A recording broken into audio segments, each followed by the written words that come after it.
I think one of the things that I loved about the lockdown was that I discovered the kitchen. I mean, I really love being in the kitchen. Arrow.net, ARROE.net. We are unplugged and totally uncut with Chef Marcela. I'm good. It's early out here in California, but I'm happy to be here. Yeah, but this is when you can step outside in California and you usually have clean air and you can see the lemons on the trees and everything like that. Yes, I have a huge organic garden, so I literally go outside and see my lemon trees. Don't you love the scent of a garden like that? Because I'm from the state of Montana, where gardens are just an everyday part of our process, and it's like to go out there and have a moment of solitude is just magical. Listen, I have 3 kids. So for me, when I'm out of bed early in the morning and I can walk out there and smell, I love the smell of wet dirt. It's usually when the irrigation system is going, when I'm out there at like 6 o'clock in the morning. And you're absolutely correct. It's like the most beautiful way to start my day. It's like, a boost of energy to be in the presence of just nature and all that beauty and all that deliciousness. I love the way that you say wet dirt because, I mean, we growing the garden and stuff like that. I mean, we would eat the veggies and everything like that fresh from the dirt. There was no reason to go in the house and wash it off. Just eat it, man. That dirt's good for you. Same. We have a fully 100% organic garden, and half of the time I will literally just grab stuff. I won't even chop it up. We'll eat it. And I think people forget that there's so much, there's actual nutrients in that soil. Like, don't peel the carrot if it's coming out from organic earth, just eat it. Do you ever sit there and wonder, though, with all the things that you know by way of cooking, why isn't this taught in middle school? Because, I mean, I swear children would love to learn how to be better preparers in that kitchen. And listen, we're going to go in this direction. Are you sure? Because I could be here for 6 hours. I'm with you 100%. I am a deep believer and researcher and lover of geometry and sacred geometry. So in my mind, I'm like, why isn't the classroom outside where they're learning all of these patterns and numbers through nature, at the same time understanding that you can get all of it. You can literally get a geometry class and a class on nutrition and a class on seasons and cycles and the class on the actual calendar. And you know what I'm saying? Like, every single thing you want to learn about how this earth functions is out there literally in my organic garden. And it's the full circle. I mean, because even as a daily writer, I'll sit there and I'll say, wait a second, I may have a page in front of me, but it started out as a seed. It needed a raindrop. It needed something. And that's the way that I run my life. There's a continuation, and I'm just part of the process. Absolutely. I've had children. We've opened up the house before to bring children in to do cooking classes and harvesting, and so that they see the process of like garden to table. And it is so heartbreaking when we get those kids who for the first time realize that food doesn't come from a box. It is, and that's when I realized kind of my purpose is when I'm like, oh my goodness, there's literally generations of kids that don't understand this process, that really think that food comes from the supermarket. I mean, we're grateful for supermarkets, right? They make our life easier, but that a lot of these kids, a lot of these generations just don't have an understanding of where food comes from and why it's so important to protect those food sources. Well, there should be a bus trip through on Highway 1, not along the coastline, but when you go through the fields, because that was an eye opener and a life changer for me when I saw all of that on Highway 1.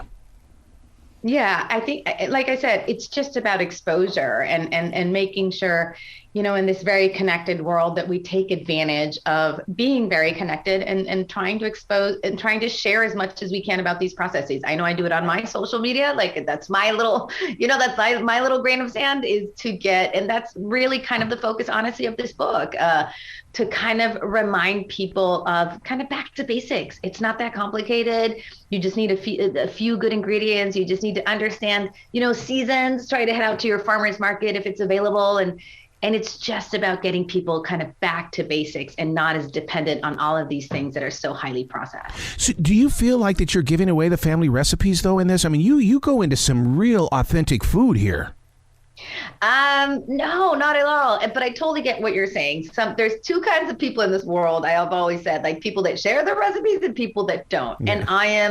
And I am the former. Like, whenever I see something good or create something good, I think we're all put on this earth with a purpose, and mine was to share my love of food. So all of the recipes that have been handed down to me, I am more than happy to share. In fact, I'll get like, Instagram tags or messages from people that are like, hey, do you mind if I sell like your choco flan at my shop? And I'm like, go for it. Just tag me. Like, I don't care. I feel like the more goodness you put back into the world, and I proved this is my life. Like, I am here to say this is 100% true. If you put good out into the world will reward you with just as much goodness. If you hold stuff in and don't share it, the universe is going to be the same towards you.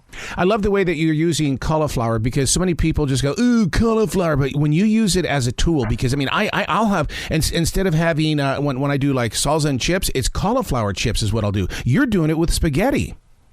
Yeah. And a lot of these recipes, like you said, are super traditional, but some are not. We have a super mixed family. Like, I'm divorced. I'm not married to my kid's husband. I have very close relationship with my ex-husband's family. They're super Mexican charros. Philip is half Jewish, so there's latkes in the book. So, we touch on everything. Like, but it's more than anything, the book is about living in California and preserving our Mexican heritage. But that cauliflower that you mentioned, listen, I'm like everybody else. People are like, oh, you're a chef, so your kids must eat everything. And I'm like, no, my middle child will go for weeks on just like bread and pasta. Like, I understand. I'm a mom. I get it.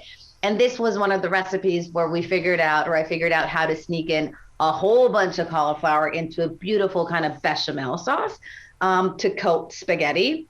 So a lot of these recipes are kind of my way of letting everybody know that I'm a mom just like everybody else, and I need to sneak in those vegetables. You talk about latkes and stuff like that. What's so special about David's latkes? What is he doing with his that would make mine a little bit spicier, maybe?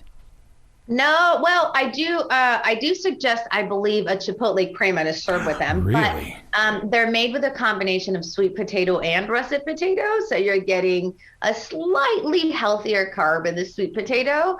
And it's kind of snuck in there because I tried actually just full on sweet potato and he would not have it. It was sent back to the chef. Because Laka was sent back to the kitchen. But when I did a combo of both, he happily ate it. So part of the greatness of this book and the fantasy is the artwork. Was this you that put the artwork together? Who did this? No, it's an illustrator. I had a mission with this book to work with Latina artists and a Latina publisher. Little Libros is a Latina publisher in LA that's a premier children's bilingual publisher in the US. And she actually suggested Eliza Moreno, who is an artist in Mexico City. She actually sent a list and she was at the top of the list. And I visited her Instagram page and I said, Patty, she's my publisher. I said, Patty, I don't even need to look at the rest of the list. I immediately, when I went to her Instagram page, I saw, because the whole book is my entire family and our home in Chula Vista illustrated, from the garden, my kids, my dog. I have a plate wall, a new kitchen. Everything is illustrated in the book. And the moment I saw her Instagram, I was able to immediately visualize this whole life that we have here in Chula Vista illustrated by her. So I was like, oh, it's her. This is it. So now, one thing that I'm not seeing in here, but I would love to hear how you would do it, is menudo. I love menudo.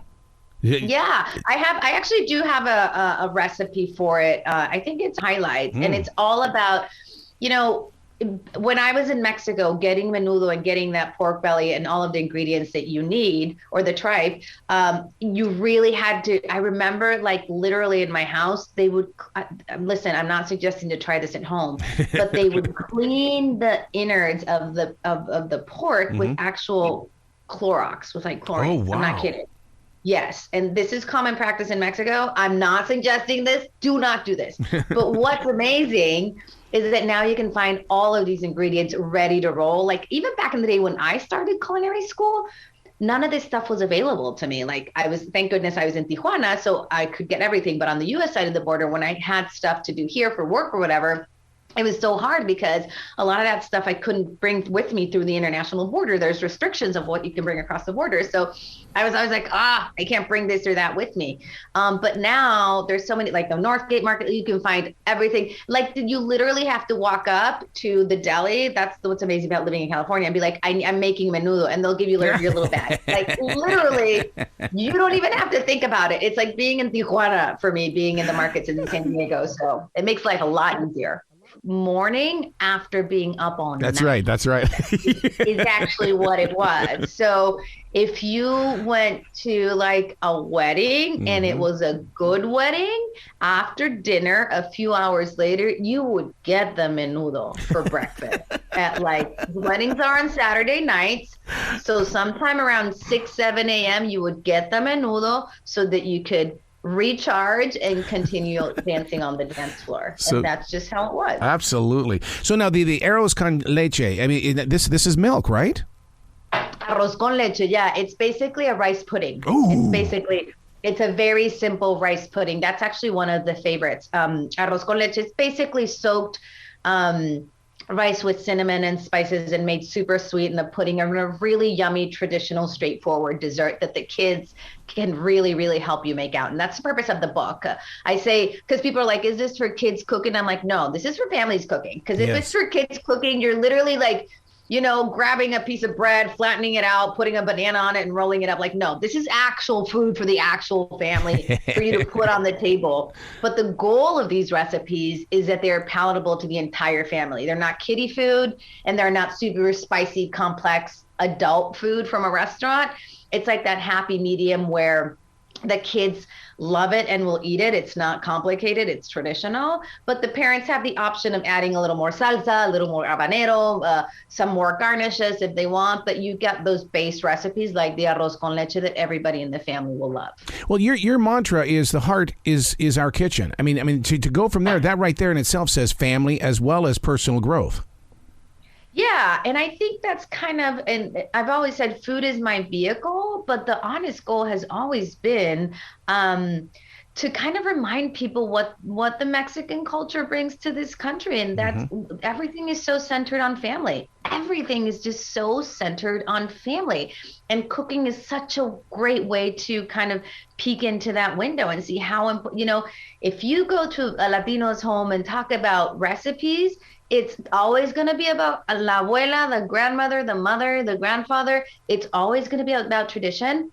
It's always going to be about family. It's always going to be about sharing culture. And that's why it's so important to me. Like I said, it's food, but at the same time, it's kind of a reminder of everything else that we bring to this great country. So true on that, because my son-in-law is his family is rooted from Mexico and stuff like that. And his tradition is that, you know, dinner begins with creating dinner together. So, and it starts with conversation. It's family time, and it goes on even after we've shared dinner. You've got to continue. So it is all about togetherness, and that's what I feel inside this book. Thank you. Oh, it means so much to me that you say that. Like, and I think that's actually one of the things. It's crazy to say you miss anything about pandemic, but I actually do miss that, because the world just completely, it didn't slow down. It came to a stop. I was forced to cook with Philip and be with my kids, and it was the most creative I've ever been. That's when I wrote this book. That's when I was the happiest. Like, there were definitely times when it was very nerve-wracking financially, my teenager at home. Like, there were definitely moments that were very difficult about pandemic, but at the same time, it was a reminder of what life looks like when you slow down and just get into the kitchen with your kids and you create and you share, and you literally just have to slow down, because we had no place else to be. So cooking was long, dinners were long, everything just went at the pace that I think it was naturally supposed to go. And I do miss that so much. That's so funny you say that, because I write about that a lot, that I yearn for those moments. That it's not that I want the pandemic to come back. I just want to have those moments where I can have time to just enjoy time. And because it seems like we're running around again like crazy people. Yes. And how am I supposed to enjoy these asada tacos if I'm on the run? 100%. And how are you supposed to enjoy the process? I've never been more creatively successful than when I was cooking in pandemic. And now I'm back to that. If I showed you my schedule this week, my friend, and next week with the tour, you would be like, what are you doing to yourself? You are insane. And that's kind of how it feels. And we do this to ourselves. And I think that's just what, our jobs require in this world that we live in. But I'm not going to lie. Like, people say, like, would you do all this for free? And I'm like, no, I want to win the lottery and just cook all day. I've been doing. I don't want. Yeah, I just want to like cook all day. Can I do that in my kitchen? So true. I was reading up on this, and that what's happened is a lot of us have become job hoarders because of that 2-year period. We feel like that we have to catch up, and so we're making our lives so busy. I mean, look at your Google Calendar, and so we've got to train ourselves to not be a job hoarder, get into the kitchen, get back to enjoying life again, and that's what this book does. Yeah, and that's why it was so important for it to come out, and I've been talking about it constantly in the web. It's just about like, get in there with your family, take the time. We went through this whole get everything done for dinner in 30 minutes. And that's, like I said, that's what the universe requires of us because the world moves so fast and we're so busy. But if you're fortunate enough, if you're privileged enough to be able to give yourself the time to go into the kitchen for an hour with your kids and create dinner and set a table and sit your butt down and have a conversation, like that's better than, I dare to say, any kind of therapy. Like I know it is for me, the joy and the satisfaction and the nourishment that it gives me and I know all moms feel this, like when all your kids sit at the dinner table and actually finish their plate of food, to me as a mom, I just feel like I won like the Olympic gold medal. Like that, and it doesn't happen every day of the week. It truly doesn't. We're so busy. We're on different schedules. One has soccer, one has karate, one dances flamenco, the other one's about to graduate from high school. Like it's crazy. Philip and I travel a lot, work, it's crazy. And when we do all get to sit down, the satisfaction it gives me, and it's like, it's almost like childbirth because I'll forget how painful that was. And then I went and did it again 3 times. But then I'll sit there and I'll be like, I can't believe I let a whole week pass without kind of figuring out how to make this happen again because we're so busy. Like when I'm sitting there and I'm looking at them and they're eating the food and we're talking, I'm like, I wish we could do this every day. And our reality is, honestly, we can't. I mean, I can't believe how close we are to the month of May already. I swear it was just 2020. And here we are in 2022, halfway through. Totally. Where was I? Yesterday I was doing something and I was leaving an event and the lady said, have a nice summer. And I'm like, we're in Q2, relax. Now, I was like, you need to chill, man. You need to chill.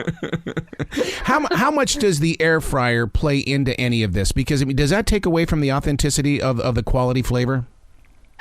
No, it doesn't. I don't know if I have air fryer recipes in there. Maybe I have 1 or 2. I have one, but as a goal in the book and my Zoom class, I do Zoom online classes for like 1,500 people at a time. Nice. It's insane. But I make it a point.